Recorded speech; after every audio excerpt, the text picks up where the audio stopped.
Hello and welcome, I'm Arumba, thank you for joining me. Let's continue our Crusader Kings 2 tutorial series. So we had won that war over the petty kingdom of Tara, and we've now branded ourselves the Duke, or again, if you were playing in Ireland, they consider themselves to be petty king. But it's technically a ducal title. Now, let's talk a little bit about that.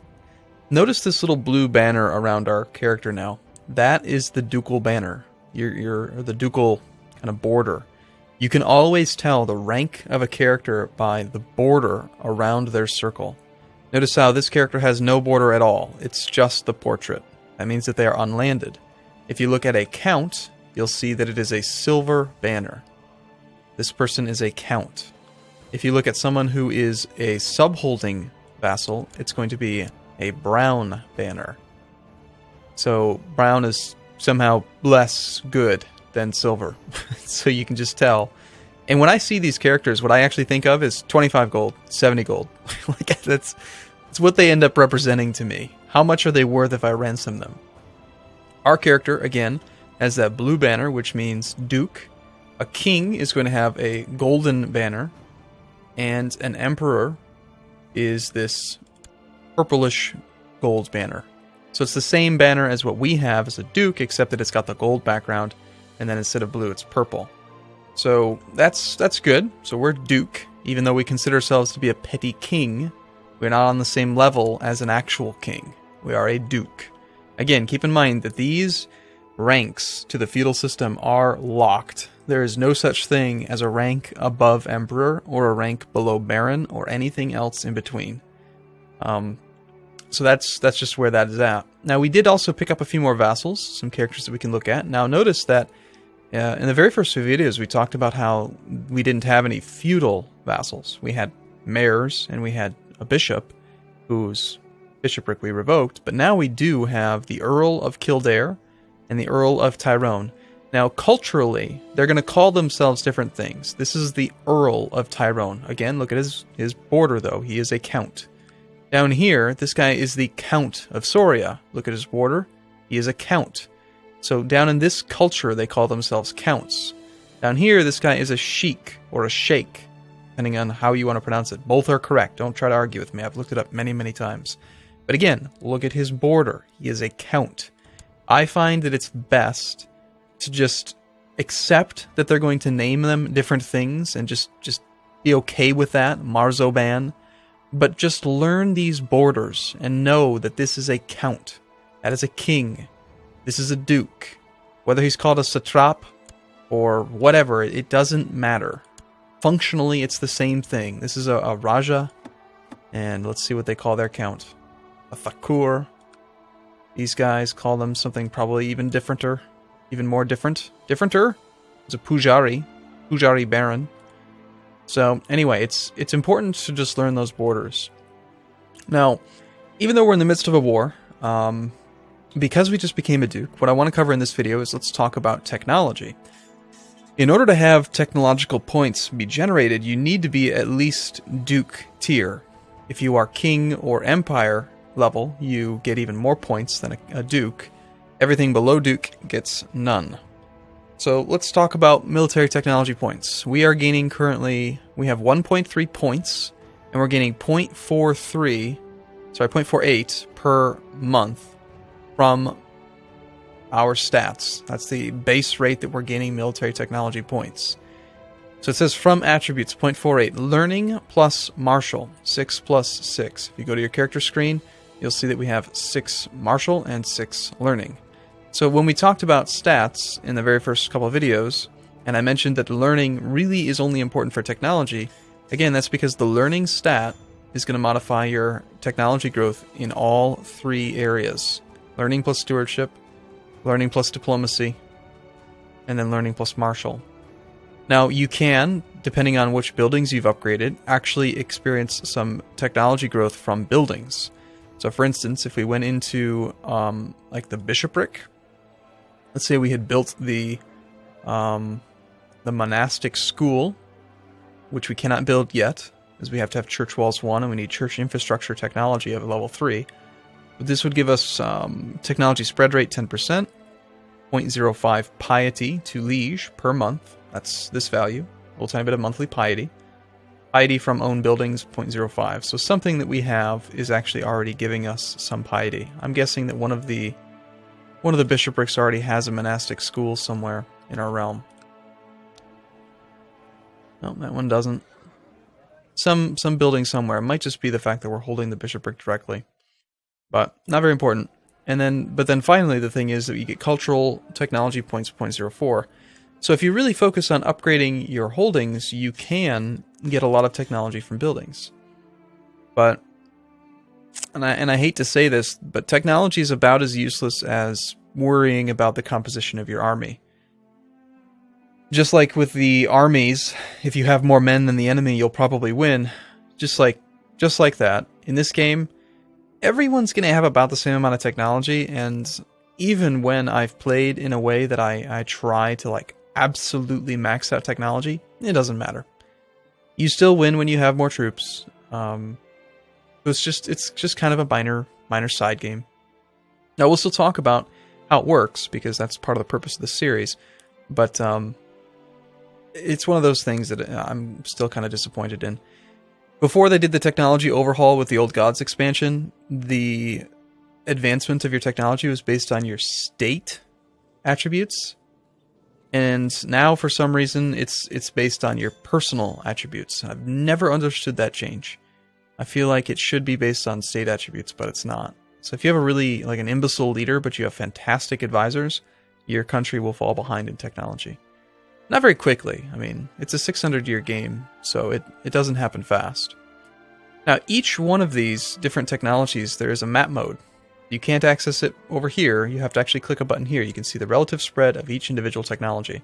So the brighter the whiteness of this, the higher the technology level. You click on heavy infantry. Again, every map mode is going to be different, showing you where these technologies are. And then this little gear thing, you see how that one's moving? And you see how that one is moving and this one's not? Well, let's see if we can figure out why that is. So our technology level for light infantry in Desmond, our capital. Technology, for the most part, is mostly going to center around your capital, especially for cultural technology. Only the technology levels in your capital will matter for culture tech. Economy technology and military technology is on a county basis and does affect everything, but if we look at this, because we have no location hovered over, if we just have it over the water, for example, it's going to show the values in your capital.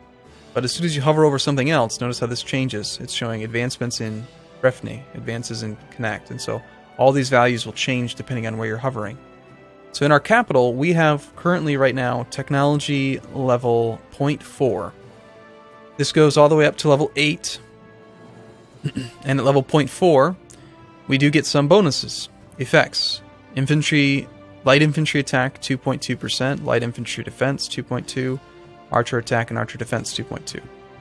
So, partial technology levels do affect your stats and how things work. The full amount of bonus, if we had all of level 1, is listed here by hovering over the actual first box. So if we had level 1 technology, we would have a total of plus 3.7. If you look at it and you take 3.7 and then you multiply it by 0.4, our current technology level, that is how it arrives at the 2.2, or some value of that. Actually, does that make sense? 3.7 times 0.5 would be 1.5 plus 0.35, would be 1.85. No, it doesn't really make sense. Not really sure. We're gaining some. You gain some of the technology bonus for having it. You'll notice that these increases are very minor, and they do add up over time, but again, because everyone's going to have roughly the same technology level for most of the game, it all averages out, and so none of it really matters. Now, we're getting a bonus to our growth rate of 1.2% per year. And that's because one of our neighbors has better technology than we do. Go back to our technology screen, go to the relative spread. Our capital, again, we're at 0.4. This guy is at more than that. If you want to, you can click on him, go here, and then hover over this military, economy, and culture, and then you can see his actual level. So he's at 0.6. So because he's at 0.6, the difference between our 0.4 and his 0.6 is causing us to get a spread bonus. Now, that has to be people who are adjacent to our territory, land that we own. Kildare, for instance, is going to have its own growth rates, and essentially it's going to spread via touching. Now, there are some counselor activities that we can use to increase technology spread. We've got the Research Military Tech counselor activity, which will increase military technology spread rate by 60%.